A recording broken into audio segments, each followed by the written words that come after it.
Well, I think the key factors will be whether we start to see some improvement in the macroeconomic numbers for Asia, especially on the exports front. I think we're starting to see some early glimpse, especially from the PMI numbers in the past few months.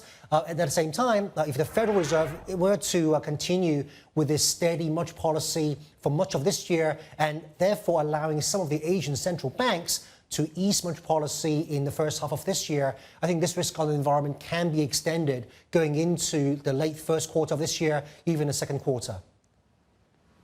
Tai, it does seem like the global economic outlook, though, is stabilising. Is there a risk that perhaps a more hawkish Fed in the second half of the year could be a serious risk to the equity market outlook?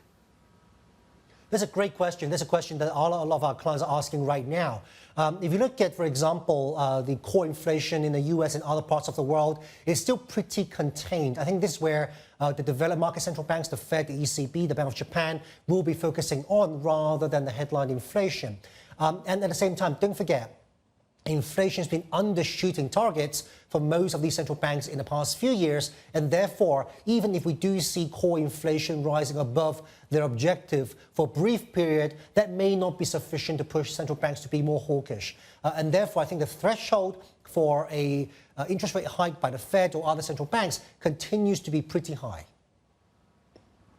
So, Tai, how do you allocate in this environment then? Is it safe to stay with EM Asia with a bias towards China?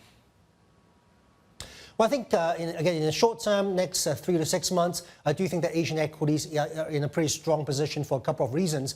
We mentioned earlier the fact that the global trade cycle is improving, and that should be beneficial to the earnings outlook. Secondly, if we do have a steady US dollar and the Fed maintain its current policy stance, again, this will encourage more inflow into Asia, into emerging markets. And again, Northeast Asia markets such as China, such as South Korea, such as Taiwan, they are at the forefront of the pickup in the electronic cycle.